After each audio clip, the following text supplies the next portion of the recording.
Lawmakers on both sides voiced some frustration over this temporary quick fix, including Florida Senator Marco Rubio. Amy Caulfield had a chance to speak with him about that earlier today.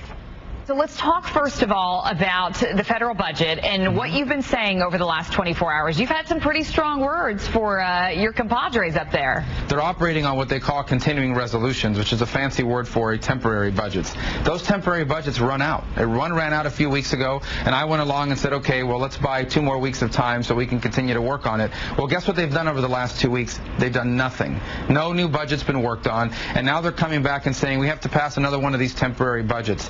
Meantime, every single day, the federal government is borrowing the federal government borrowing $4 billion a day, adding to our $14 trillion debt.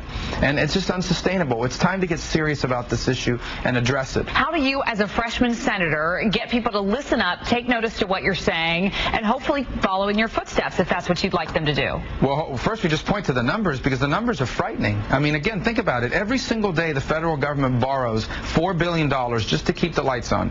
A lot of that money is borrowed from overseas, about half of it, and a lot of that half is coming from China. So this is a crazy approach to the future of our country and to how to budget. And I think you point that out. Ultimately, you call attention to voters and you hope people into doing the right thing. We've got to take this issue seriously. And what really troubles me the most, and I don't want to get too partisan about it, but the White House has been totally missing in action. The president refuses to engage on the budget or debt issue. He's leaving it for others to handle. Last week he assigned the task to Joe Biden, and then Joe Biden gets on an airplane and leaves to Russia. So it's time to take this issue seriously. It is the most important issue facing our country. One of the things that you've been quoted as saying is that you didn't come to the U.S. Senate to be part of some absurd political theater. Do you feel like that's what it is? It's basically just a show? Look, this debt and deficit issue, it's not new. It doesn't just pop up overnight. This has been building for years. It's been really building over the last 2.5 years. It's time to address this seriously. The time for games is over. People are tired of it. Our country can't afford it. All right, to Marco Rubio, we certainly look forward to see what happens next. Thank you so much for your time, sir. It was good to talk to you. Good to talk to you.